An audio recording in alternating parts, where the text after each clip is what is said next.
지금부터 질문사항을 전 성가리 모델위원장 한영수 선생님 모시고 질문을 받도록 하겠습니다. 의심 나는 것 있으면 지금 질문해 주시기 바랍니다. 예. 안녕하십니까. 저 한영수입니다.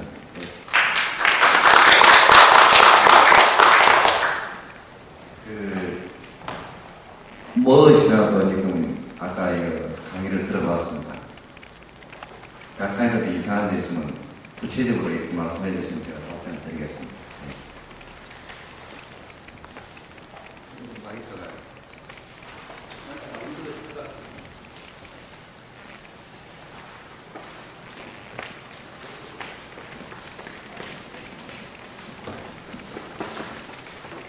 네, 사랑의 교회 김철성 목사입니다.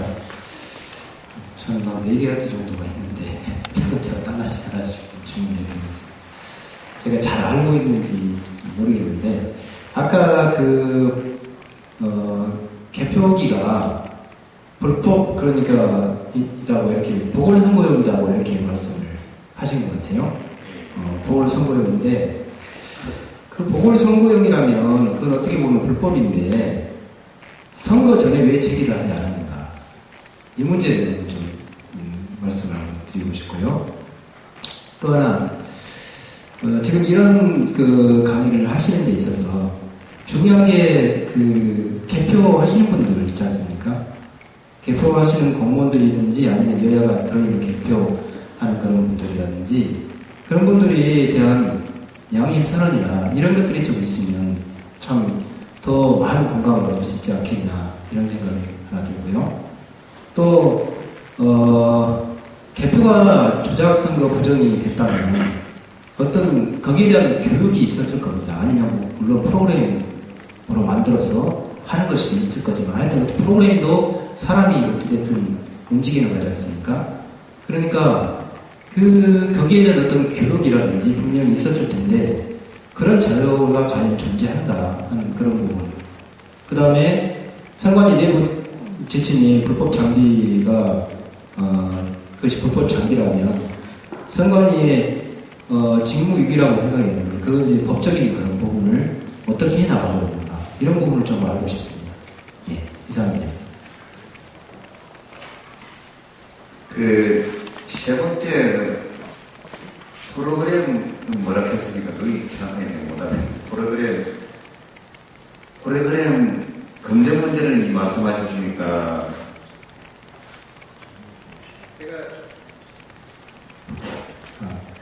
제가 이제 어찌됐든 이제 프로그램으로 각 지역에서도 이제 그게 수합이 돼서 프로그램을 움직이지 않습니까? 그러면 그 프로그램도 역시 마찬가지로 충분히 어떤 프로그램을 사람이 움직이니까 거기에 따른 교육이 있을 텐데 그런 자료 같은 것들이 있으면 이것을 좀 더 어필하기가 상당히 좋았을 거다 하는 그런 부분입니다. 그런 자료를 혹시 존재하는가 이런 부분. 예. 제가 4가지 처음부터 질문드리겠습니다.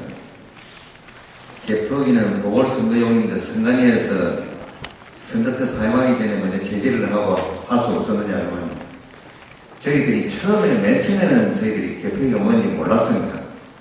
몰라서 제재를 못했는데 개표기의 문제점을 알고 나서 선거 전에 개표기 사용 중지 신청을 법원을 통해서 계속 소송을 제기했습니다. 했음에도 불구하고 법원에서 계속 기각을 했습니다. 어떤 근거로 기각을 했느냐?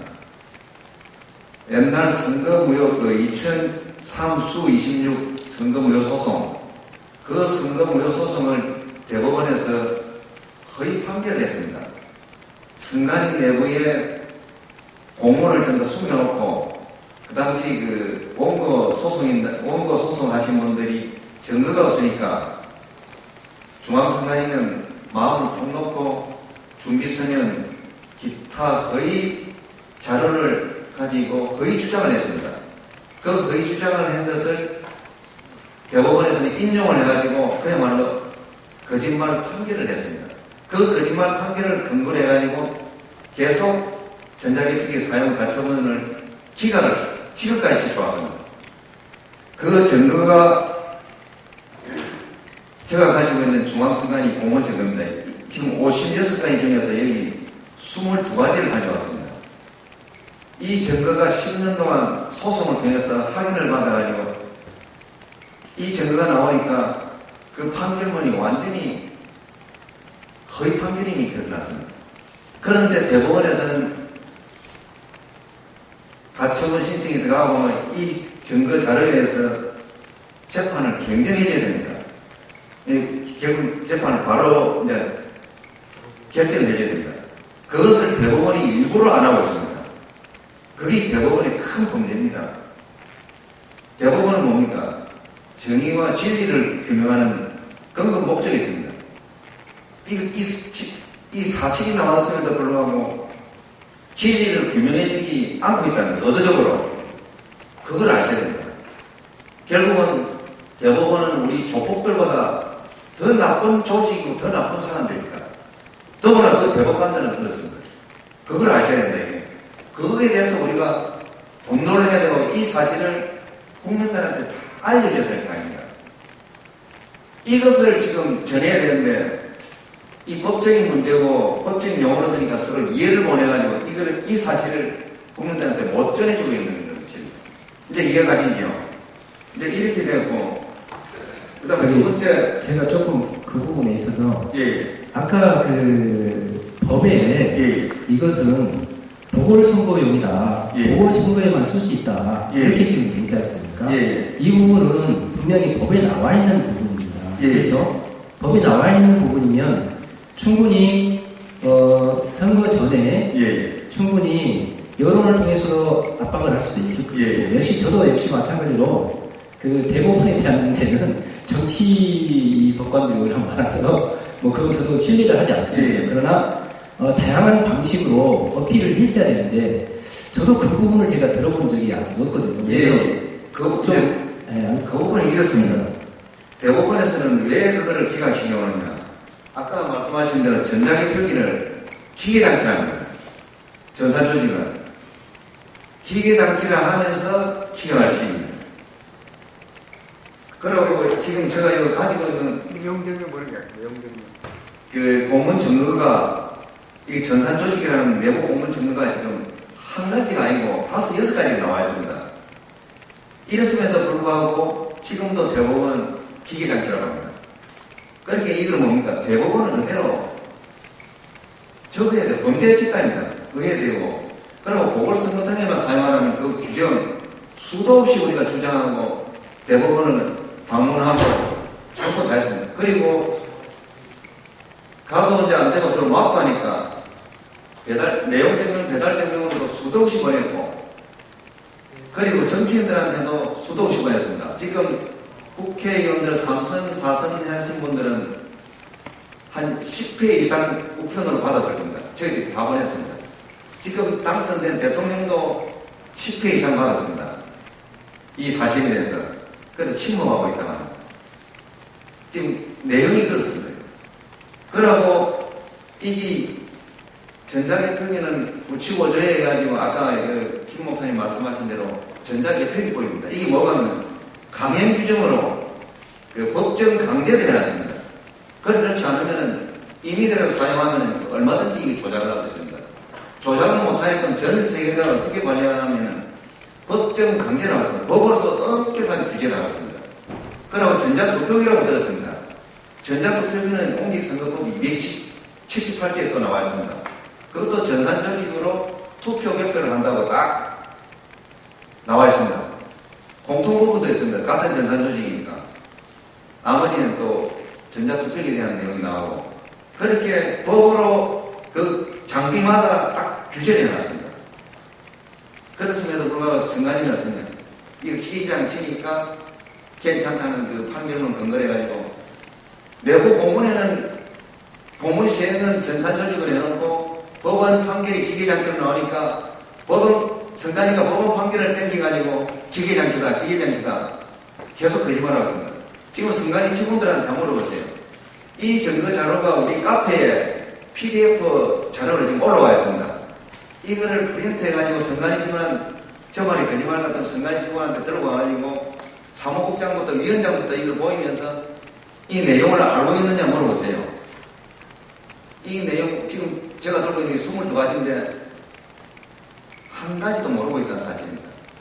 오늘 여기에 익산군 선관위 직원들이 왔으면 참 좋은데, 그 직원들 왔으면 바로 이걸 보여주면은, 한 번도 본 적이 없다니. 이 공문은 어디에 있느냐?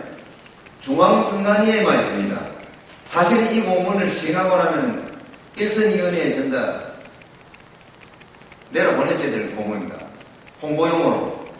이거를 왜 자기들 몸을 기르게 했겠습니까? 일선 선관위에 이 자료가 내려갔으면 2002년도에 부정선거라고 보는 폭발이 돼가지고 바뀌었습니다. 모릅니다, 이게.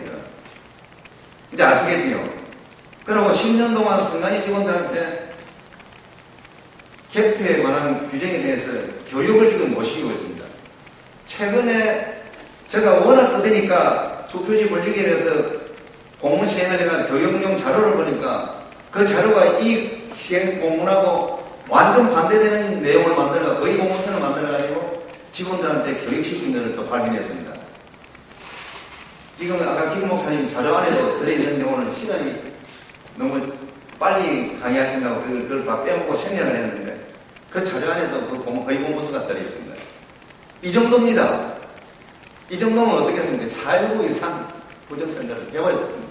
두 번째, 그 개표 사무원 그 양심선을 왜 하는 사람이 없느냐? 선관위에는 저를 갖다가 처분하면서 어떻게 했느냐? 너가 전자개표에 대해서 부정선거라고 말 잘못하면은 한정수 자르듯이 잘라본다. 지금 저 말이 거짓말 같으면 선관위 직원들한테 다 물어보세요. 저 이름 갖다 대면 선관위에 오래 근무한 사람들은 모르는 사람이 없습니다. 교육이 됐습니다. 억압하는 거. 까불면은 한정수처럼 날려버린다. 너 연금도 못 받아. 알겠지? 공무원들 꼼짝을 합니다. 그런데 여기 공직생활 하신 분이 있으면 전부 아실 겁니다. 공무원들 시키면 시킨 대로 합니다. 심지어는 불법행위를 시켜도 이거 불법행위야 저항하는 공무원이 10,000명에 1명이 있었던 말 겁니다. 그거 아셔야 됩니다. 절대 그거 아셔야 됩니다. 그리고 세 번째, 프로그램 자료 수합하고 자료를 어디에서 구할 수 있느냐.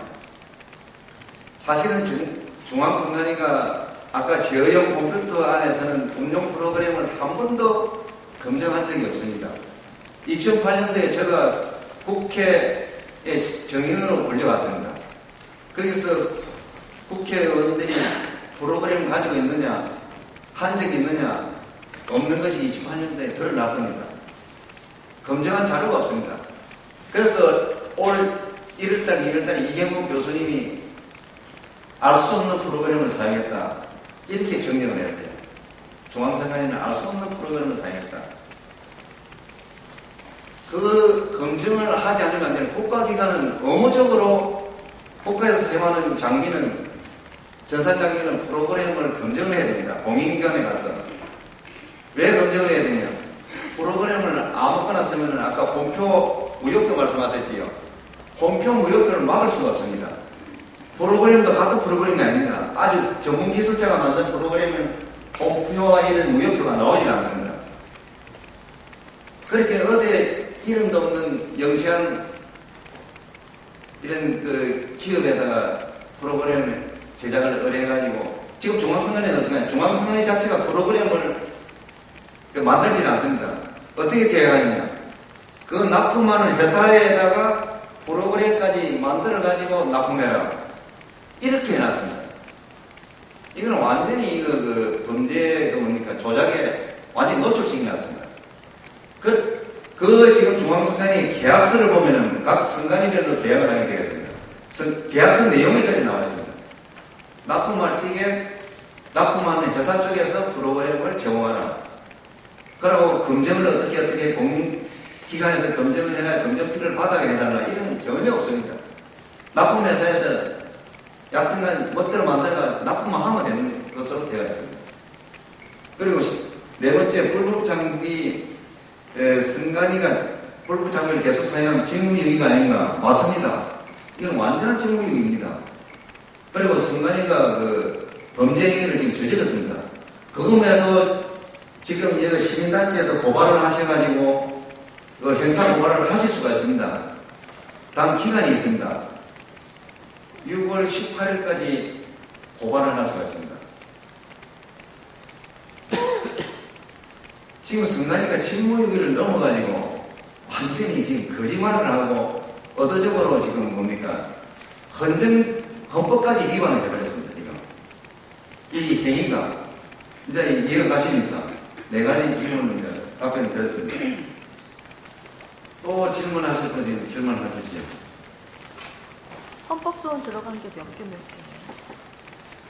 예. 시기적으로도 그때 바로 개표 끝나고 국민운동으로 바로 나갔으면 국민적인 변화가 일어날 수 있었는데 좀 늦은 감이 있는 것 같아서 왜 그렇게 했는가 좀. 사실은 개표 끝나고 나서 12월 20일부터 사실 인터넷상에서 끌었습니다. 인터넷상에는 폭발할 정도로 여론이 많이 고조되었습니다. 그리고 언론이 일단 보도를 하지 않았습니다. 그리고 인터넷에 있는 사람들끼리만 고조되어 있었고 이것을 오프라인에 있는 분들한테 이 정보를 공유했으면 그때 터졌습니다. 터졌는데 지금은 보도 통제에다가 그리고 저희들을 어떻게 하고 있느냐. 저를 지금 정신병자로 몰아놓고 언론 기자들 사이는 어떻게 유언글을 붙들어놨냐면 정신 집착증 환자. 그래서 제가 왜 내가 정신 집착증 환자라고 생각하느냐 하니까 10년 동안 전자개표기 부정선거를 하는 사람은 정신 집착증 환자라는 거예요. 그렇게 하면서 기자들을 접근 못하게 해놨어요. 민주당 당사자들은 뭐라고 합니까? 민주당 당사자들은 제가 민주당에 찾아갔습니다. 그리고 민주당 의원님으로부터 초대를 받아 답변하게 됐습니다. 가서 답변을 하니까 어떻게 하시느냐. 경제 사정도 안 좋고 정치 사정도 안 좋은데 한 위원장 들어가시지요. 이렇게 말씀하셨습니다. 그래가지고 제가 들어가가지고 그거 하는 건 좋은데 미래에 더 좋은 세상이 오고 더 좋은 정치가 이루어지게 하는 것 같은데 기꺼이 내가 수면 밑에 들어가겠다. 그러고 의원님 말씀하신 대로 그대로 인터넷에 공개를 할까요? 가요? 없었던 걸 한다. 그러고 그날 이 증거를 그 의원님한테 설명을 다 했습니다. 한 30분 동안 직접 보여주면서 조경태 의원 아시지요? 부산 사업이요. 그 조경태 의원님이 완전히 뒤로 넘어갔습니다. 이게 진실이니까 이 진실을 민주당 의원님들한테 전하시고 석고대죄할 일 있으면 석고대죄 하시고 그럼 민주당의 신뢰를 얻어가 국민 앞에 먼저 나서세요. 그렇지 않고 이거를 숨겨놓고 가시면은 민주당은 없어집니다. 국민들이 결국은 알아버리니까. 그렇게 제가 그날 말씀드리고 나왔어요. 그렇게 통로까지 따라 나와가지고 앞으로 좀 잘하자고 이래 하셨습니다. 그래 놓고는 민주당 의원님이 저한테 뭐라 하냐. 아주 질 나쁜 놈, 노조하는 놈, 질 나쁜 놈이라고 되고 왜곡하고 지금 그 소문을 퍼뜨리고 있어요. 이렇게 되면 나라가 어떻게 되겠습니까? 그런데 그때 그 조경태 의원이 예. 민주당 10년 했으니까 뭐 새누리당도 한 10년. 예, 그걸 하셨어요.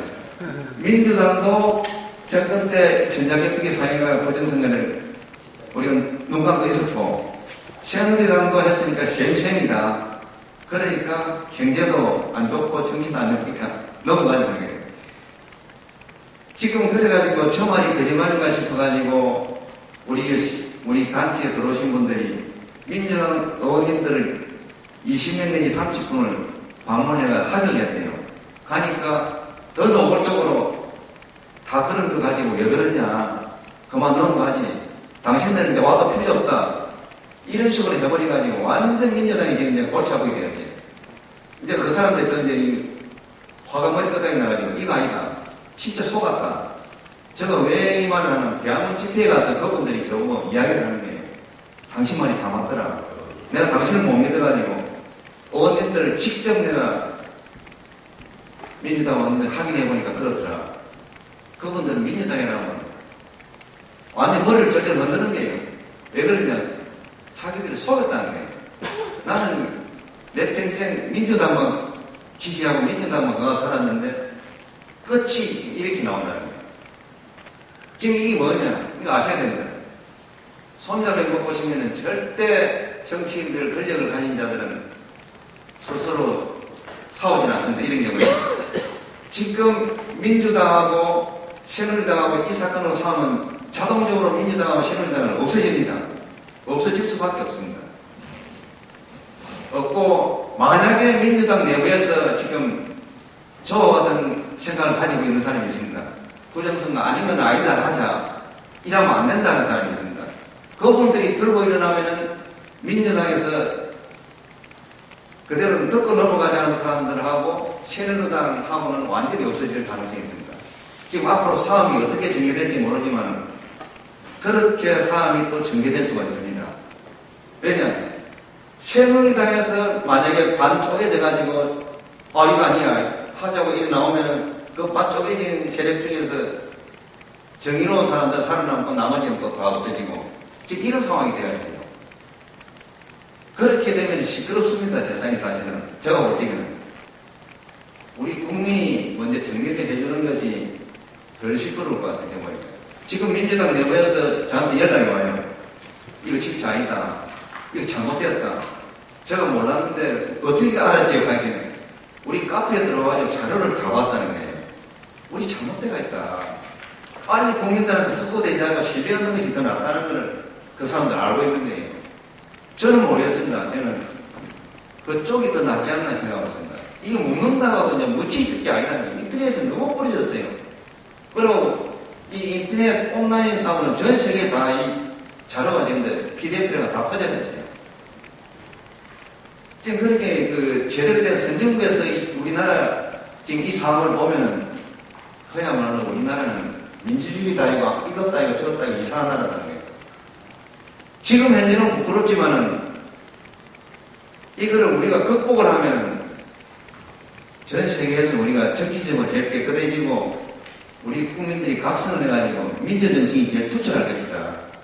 결국은 우리나라가 민정이 되면서 진짜 복지도 제대로 될 것이다. 지금 우리나라가 민정이 아예 없습니다.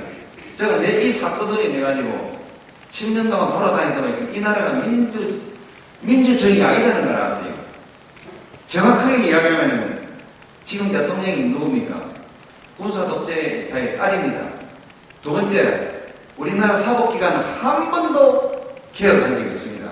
그 사법기관이 친일파들 밑에 받쳐줬습니다. 그리고 그 친일파에서 생겨난 부르주아들, 그 사람들이 지금 잡고 있는 정부입니다. 절대 민정이 아닙니다. 이 나라는. 민정이 아닙니다. 우리가 선거는 민주주의 나라처럼 선거는 하지만은 아니다는 거예요. 그러고 어느 국민이 주인 같으면은 국민이 그대로 민주주의 같은 우리 국민이 나서가지고 이런 일이 있으면은 벌떼처럼 나와가지고 이거를 해결해야 되는 거예요. 아무도 해결 안 하고 있어요. 그리고 민주주의가 작동을 안 하고 있다는 사실이에요. 이런 사실이 국회에 알려지고 국회에서는 탄핵을 시켜야 하는 탄핵 쪽으로 들어가야 되고 검찰에서는 수사로 들어가야 됩니다. 대법원은 검찰총장한테 이 수사를 해야 되지 않느냐 이래 돼가 수사를 들어가고 국회에서는 탄핵을 들어가고 대법원에서는 지금 재판이 잘 됐는가 확인하고 잘못됐으면 빨리 경쟁을 해야 된다는 그게 나와야 되는데 세 기관이 지금 침묵을 하고 아무것도 안 하고 있습니다. 결국은 뭡니까? 그 세력들에 의한 독재적 겁니다. 아까 그 세 세력들에 의한 민주주의가 아니고 우리나라는 독재적 국가입니다. 그거 아셔야 됩니다. 철두철미합니다. 우리나라는 절대 민주주의가 아니었다는 거예요. 그 민주주의를 찾기 위해서는 우리가 이 운동을 끝까지 해줘야 된다는 거예요. 이 약간 말이 틀려졌습니다. 예.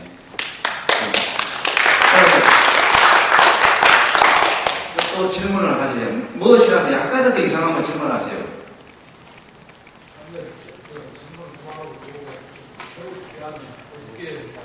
아니, 마이크를 대고 진짜가 안 들리거든요. 대안. 아, 대안요. 이 사건이 전자개표를 인해서 지금 발생을 했습니다.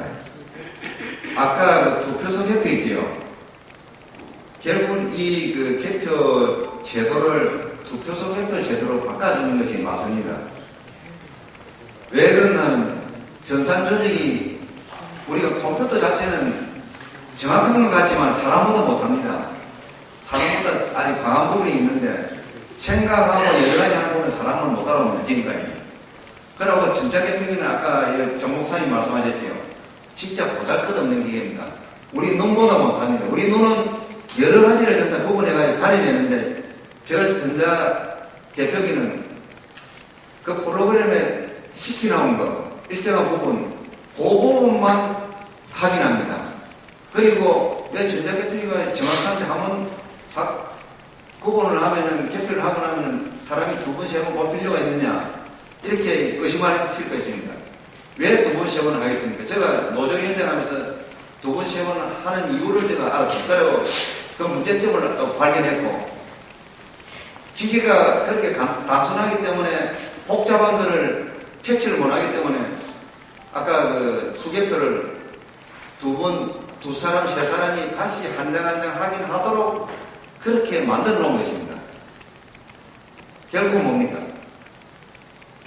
그야말로 어수룩한 기계입니다. 그러니까 선진국처럼 선진국에는 선구주국 할 것 없이 전 세계적인 일반적인 행태가 투표소 개표입니다. 비용도 적게 들고 그 다음 신속하고 그 다음 민주주의가 발전할 수 있는 좋은 교육장이 됩니다. 자, 그런데 그 전 단계로 이 사실 국민도 모르고 솔직히 말해서 선관위 직원도 모르는데 예. 그걸 어떻게 알리고 어떻게 개몽을 하냐는 거죠. 제가 보니까 온라인상으로 이게 지금 한 그 1년 동안 해봤습니다. 해보니까 온라인은 한계가 있었습니다. 온라인에 계신 분들이 적극적으로 오프라인에 알려주고 이거는 우리나라의 대공이라는 이런 이상한 몸에 민주주의 정신을 가지고 있으면 어렸을 건데 그런 것이 없었습니다. 그리고 민주주의 정신을 가지고 있는 분들은 오프라인에 계신 연로하신 분들 40대 후반부터 50대, 60대, 70대가 민주주의에 대한 글을 가지고 있어요. 5명. 사실 그분들한테 오프라인을 통해서라도 인쇄물을 만들어야 된다. 알려줘야 된다. 정보를 공유해야 된다. 그리고 저희들이 어제도 부산역에서 또 그걸 인쇄물을 뿌렸고 영도구 보궐선거 지역에 가서도 뿌렸고 그거를 지금 실천하고 있습니다. 저희들만 해가 안 되고 우리나라 모든 단체들이 참여해가지고 각자 이제 자료는 있고 여러 가지 폼이 있으니까 만들어가지고 지역별로 뿌려가면서 공유를 하셔야 됩니다. 그렇게 해가 전 국민이 알고 선거 잘못돼서 개표가 대통령 내려오시오. 재선 가세요. 이렇게 가는 것이 피도 안 흘리고 최고 좋은 명예행위이 이루어지면서 이 나라가 완전히 발전된 방향으로 가는 거예요. 저는 그거를 위해서 지금 뛰고 있는데 저희들 단체 힘으로는 너무 미약하다는 거예요. 해보니까. 그리고 의외로 이 대공익 부분을 국민들이 관심을 가질 줄 알았는데 전혀 관심이 없어요. 결국 뭐냐? 지금 우리나라 현재 국민들 수준이 민주주의에도 관심이 없고 먹고 사는 그 부분에 아주 힘든 사람이 많고 그 다음에 극단적인 이기주의가 지금 퍼져버렸어요. 저희들이 잘못 키웠어요. 왜 그러냐면 저 자식이 하기를 해보니까 극단적인 이기주의로 변해가 있다는 거예요. 그걸 어떻게 우리가 극복해 주느냐. 50대, 60대, 70대가 앞장서가지고 우리 학교 다닐 때 데모하듯이 한 민주투쟁하는 그 정신을 가지고 다시 이거를 우리가 실천해가 바로 정립을 시켜주고 그 다음 우리 자식들이나 우리 손자들한테 바로 교육을 시키면서 이제 전수하도록 해줘야 된다는 거예요. 저희들이 우리가 우리 세대에서 민주주의만 획득하면 저절로 되는 줄 알았는데 그게 아니더라는 거예요. 이거는 의식교육이고 실천해야 되는 교육이라는 거예요. 그것을 우리가 해줘야만이 우리 지금 50대, 60대, 70대가 이 세상을 다 떠나도 그야말로 민주주의 세대, 민주주의를 정립한 세대, 이렇게 역사에 이제 자리 잡을 거예요. 지금 만약 이걸 그래 두고 가면은 지금 현재 50대, 60대, 70대는 아무 의미 없는 세대였다는 거예요. 그리고 친일 세력이 가면서 또다시 색깔을 뭉쳐가지고 이상하게 만들어 볼 거예요. 이 사건만 해결되면은 지금 친일이고 무슨 문제, 과거 문제, 한 100년 과거 문제는 자동적으로 해결될 가능성이 많습니다. 사실은. 여기에 지금, 제가 제일 지금 이상한 게가 민족문제연구소에서 제일 먼저 나와야 되는데, 민족문제연구소에서 안 나온다는 거예요. 왜냐? 우리 역사에서 최고 중요한 부분을 지금 안 한다는 거예요, 지금. 그게 제가 최고 이상하다는 거예요. 강세영 목사님 있습니다. 예. 그리고 또 질문을 하실 거 있으면 또 질문하세요. 뭐가라도 좋습니다. 약간이라도 의심나가는 부분. 예. 그만 질문이 없으시면 이거로 마치겠습니다. 또 있습니까? 예, 예. 여기가 좋은 말씀 많이 해주셔서 크게 영향이 있었습니다. 한 선생 견해를 한번 좀 여쭤보고 싶은데요. 예. 87년도 12월 16일 1로 3김 4당 체제 선거가 있었습니다. 예. 거기에서 노태우가 1등, 김영삼이 2등, 김대중이 3등, 김육필 4등 그렇게 됐습니다. 그런데 예. 그때 컴퓨터라고는 귀신이 나와서 개표 조작을 해가지고 1등은 김대중이가 3등이 됐다. 그렇게 직접 김대중 선생님이 그 당시에 외쳤습니다. 저도 그 당시에 그 질문을 하다가 참 유신 때 고문당하고 참 먹고 치고 한 사람이 추적하게 치사하게 내가 그때 3주간 분부를 다 받았어요. 많이 받았으면 얼굴이 쓰는데 크게 매 맞은 사람이 겨우 3주 내 부를 받은 일이 있습니다. 87년 12월달에. 그런데 그때 김대중 선생이 주장했던 컴퓨터라는 귀신이 개표 조작을 했다. 그 점에 대한 한 선생의 견해를 묻고 또 하나. 예. 지금까지 민주주의 당시는 전부 없었다. 저도 뭐 그렇게 생각합니다만은 김대중 정권 5년하고 노무현 정권 5년 그 10년 정권에 대해서는 한 선생은 어떤 견해를 가지고 있으신가? 그 점 한번 좀 듣고 싶습니다. 예. 87년 12월 19일 날 그 대통령 선거를 했습니다. 끝나고 나서 개표 그 전산 조작했다고 그때 신문에 나오고 정의사직 부지단에서 정산 조직 컴퓨터 조작이라고 이렇게 해가지고 좀 시끄러웠습니다. 그 당시에 87년도 제가 선관위 근무했는데 처음 근무한 지가 몇 개월 안 됐습니다. 선관위 내부에는 컴퓨터가 없었습니다. 그리고 그 타자기가 그때 선관위에 도입됐습니다. 87년도에. 그전에는 타자기도 없어가지고 먹지를 대가지고 문서 기한하고 이렇게 했습니다. 그리고 컴퓨터가 그 당시 언론기관에서 엑셀 프로그램이 있죠. 근데 더하기하고 빼기하고 하는 그 프로그램을 이제 전자기핑을 하려면 엑셀을 사용하니까 그거 이제 전산 조작이라고 이렇게 됐습니다. 그래서 나중에 그게 이제 전부 확인이 돼가지고 전산 조작이 없는 걸로 확인이 그 당시에 되었습니다. 선관위에서는 전자기핑가 일단 없었고 그 언론사에는 최초의 그 186인가 286인가 전자기핑이 도입되면서 엑셀 프로그램을 사용했어요. 그러니까 엑셀 프로그램을 조작했지 않나 이렇게 했는데 그때도 그 조작된 거를 그 언론사에 있는 그 조작된 걸 찾지를 못했어요. 그러고 그 당시 개표 그 관리 시스템이 손으로 전부 수기로 하기 때문에 구시군위원회 것을 시도 단위로 전부 수합을 하고 시도 단위로 수합한 것을 또 중앙선관위에서 시도 단위로 또 수합을 하고 이렇게 하기 때문에 사실은 그때 그 프로그램 조작은 나올 수가 없는 시스템이었습니다. 그리고 두 번째, 예. 혹시 중앙선관위 본 서부에서 조작할 수, 그러니까 우리가 실무자는 모르잖아요. 지금 또 실무자 모르는데 그 가능성이 없느냐고. 그 당시에는 요즘처럼 서부가 없었습니다. 아니 저기 말지를 보면 예. 그때 당시 뭐 한때 날렸던 민주 언론 말지를 제가 읽어봤는데 예. 87년도에 광주에서는 그 투표 개표소에서 참가인들 문제 제기가 있어가지고 개표가 중단된 상태였는데 예. 텔레비전에서 계속 그게 올라가고 있었다라고 하는 기사가 실려 있어요. 예. 그거를 말씀드릴게요. 사실은 국민들은 그 개표 보도를 갖다가 선관위의 정확한 자료, 선관위가 아까 공표한 자료, 선관위가 공표한다는 그 자체가 선관위가 이 개표에 관한 그 사법권을 가지고 있습니다. 그 결정권이거든요. 그 공표를 하는 순간 결정이 됩니다. 그 공표한 숫자가 방송사로 가야 됩니다. 방송사는 공표한 숫자를 가지고 보도를 해야 됩니다. 그런데 이제 그 부분을 지금까지 고발내가 수사를 안 해봐서 모르는데 선관위는 분명히 아까 말씀하신 대로 개표장에서 나오는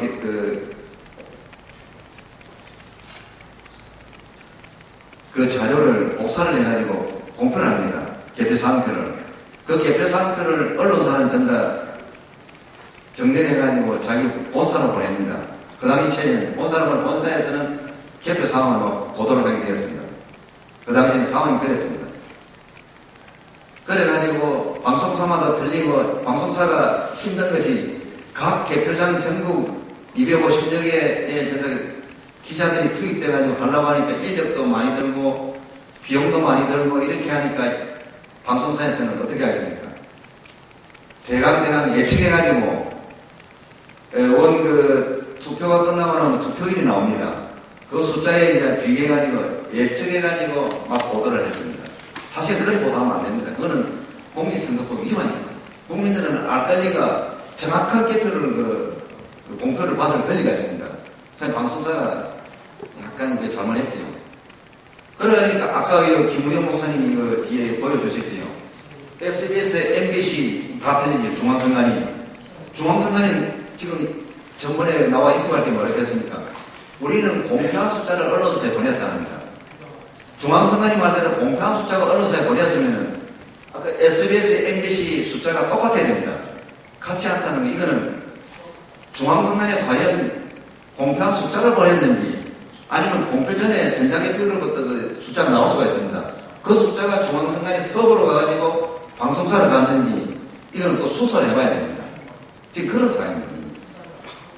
지금 일단은 문제가 생겼습니다. 선관위가 위반했는지 언론사가 위반했는지 일단은 지금 문제가 생겼습니다. 그리고 그 김대중 노무현 대통령 시대 5년을 그 말씀해봤는데 저는 김대중 노무현 대통령 시대에 그분들이 여기 전자개표기 이 부정에 대해서 개입한 증거는 하나도 없습니다. 그렇기 때문에 제가 김대중 대통령, 노무현 대통령에 대해서 제가 말을 안 했습니다. 왜냐? 증거가 없기 때문에. 중앙선관위 상대로 부정선거 했으니까 규명해라. 이렇게 했습니다. 이렇게 했는데 제가 이렇게 계속 주장해왔고 이랬습니다. 했는데 인간 시민들이 저한테 전화가 와요. 그럼 김대중 시대도 부정선거고 노무현 시대도 부정선거냐? 그럼 김대중 대통령이 부정선거를 했느냐? 그럼 김대중 대통령은 부정선거를 한 증거도 없습니다. 그리고 중앙선관위가 독립대가 있기 때문에 선거만 관리하는 책임을 가진 기관이기 때문에 선거 관리 부분, 이 부분은 중앙선관위가 책임을 져야 되는 겁니다. 자꾸 김대중 대통령이 부정선거를 하지 않느냐.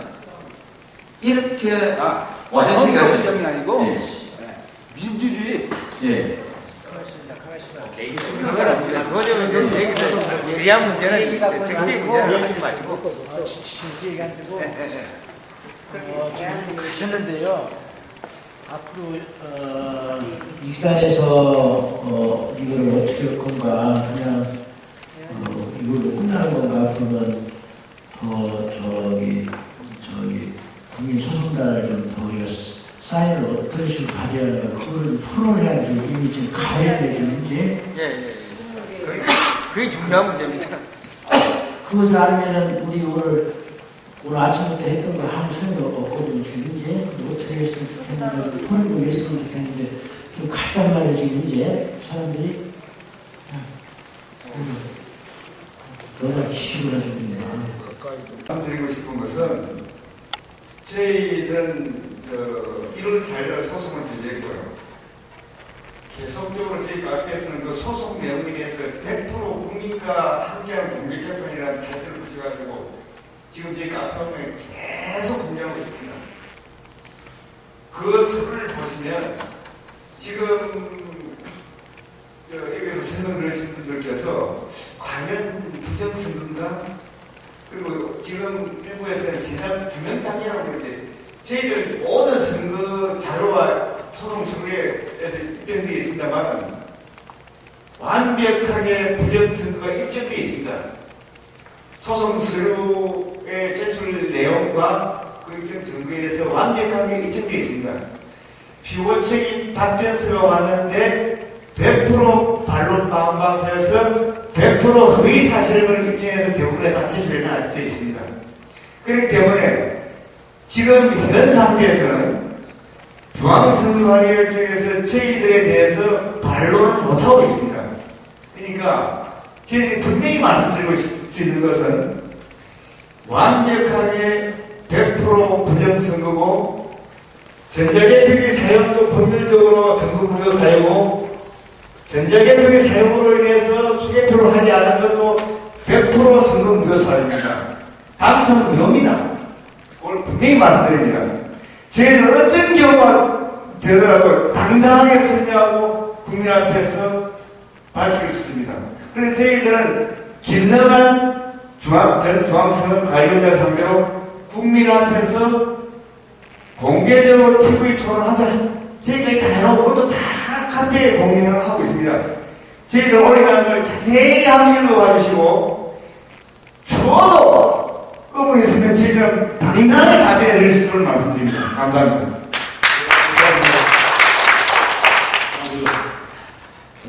한 10만 명 정도 받을 수 있을 것 같아요. 교인은 한 2, 30만 되니까 우리 교단이 그 정도면 좀 더 보탬이 될 것을 갔는데 거기 그 사람들이 말하는 거 나한테 주는 것은 김대중 때 노무현 때도 였다. 그리고 보고 있는 사람들이 보수적인 사람들이다. 청경순이나 이런 사람들 했는가요? 청경순 이런 완전히 올 보수들이 보고 있고 그 사람들 봐라 그래요. 이제 좀 답변 좀 해주면 좋겠어요. 제가 아까 얘기할게요. 그쪽에서 말하는 소리. 그것도 좀 답변 좀 해주시고. 네, 그러면서 이제 제 생각은 그 사람들이 혔던 어쩌다 상관없이 이게 부정이니까 우리가 공청회에서 우리끼리라도 한번 듣고 거기서 결정하자. 그래야 정부 교회에 보내서 소명을 받게 되면 받고 안 받게 되면 끝나자. 그래도 우리가 결정하지도 않고 그냥 선입관으로 그거 제끼면 안 되는 거 아니냐. 그냥 제 입장이 그거거든요. 그래가지고 그 사람들 입장은 저한테 이제 보고 내가 하자고 했으니까 보고를 와요. 이건 이래서 문제가 지금 전국적으로 안 붙는 건 서울에서는 그런 문제가 아니니까 제 얘기는 그런 문제가 있고 전에도 그랬고 지금 하는 사람들 자체가 지금 국정원 선거 개입 이게 큰 뇌관인데 이거 자체를 물타기용으로 하는 거 아닌가 이런 측면에서 의혹을 갖고 있어요. 그런데 그 문제만 풀리면 우리 교단이 적극적으로 달려들으면 그러면 이제 전국적으로 공문 교위마다 보내가지고 할 수 있거든요. 그런 문제를 한번 얘기해 지금 말씀드릴게요. 첫 번째 장경순 전에 국회 부의장하고 이제 건영에 그다음 또 한 번은 기억이 안 나요. 하여가지고 건영에 전 국방부 장관 안기부장이 저한테 연락이 왔어요. 자네는 내고 좌파라더라고. 나는 지금도 내가 진보 성향가지고 좌파는 아닌데 좌파라면서 내가 자기가 자료를 보니까 전자개표에 대해서 저런 것을 제일 많이 안다는 거예요.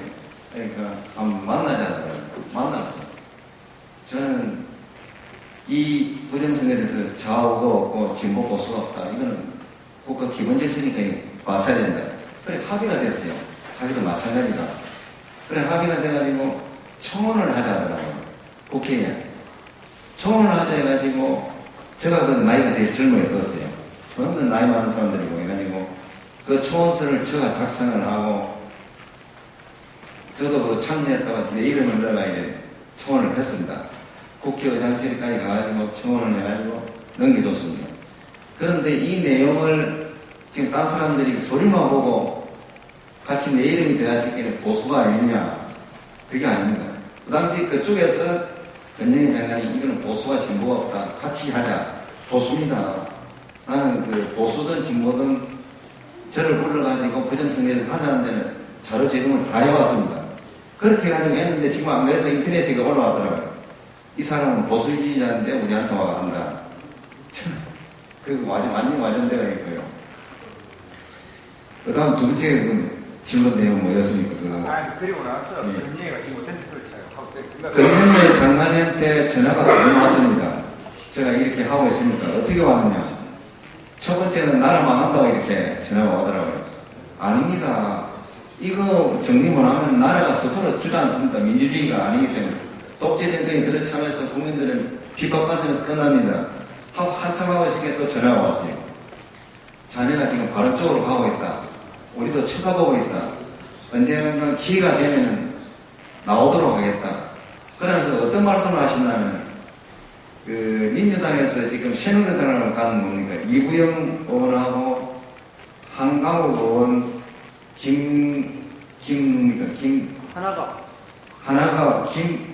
김경태 의원 그분들한테 자기들이 너가 민주당에 있을 때 이런 사건이 났으니까 너가 자신이 양심선언하라고 자기들이 토론을 한다는 거예요. 자기들은 옆에서 그렇게 하고 있다니 좋습니다. 그분들도 나와가지고 양심선언하고 이것을 20대권을 해가지고 바르는 것이 저겁니다. 그렇게 하고 통화가 끝났어요. 그럼 이게 이거는 순수하게 우리는 뭐 보수의 친구들 없이 하려 했습니다. 보수 진보는 상관없는 거고 네. 그쪽에서 그런 선입관을 가졌다는 예. 얘기지. 그겁니다. 두 번째는 뭐를 아까 우리 까먹었거든요. 저도 전부 국정원 직원도 국정원 직원 직원이었던 사람도 보고 예, 못하게 그거 설명드릴게요. 국정원 그 선거기 예. 그 지금 이걸 아셔야 됩니다. 선거 무효 사유가 뭐냐? 국정원 원장이 선거에 개입했습니다. 이건 완전히 선거 무효 사유입니다. 국정원 원장이 어떤 직책을 가지고 있느냐? 우리나라 권력 계층에서 검찰, 경찰보다 더 막중한 권력을 가지고 있습니다. 지금 검찰, 경찰도 선거에 개입되고 의대는 무효입니다. 선거법에 굉장히 엄하게 규제를 해놨습니다. 국정원장이 했으니까 이건 당연히 무효 처리됩니다. 그리고 만약에 행안부 장관도 더 크게 문제가 될 수 있죠. 만약에 지금 저쪽에 과기처 장관이라든가 그분들이 했다 하면 좀 문제가 걸립니다.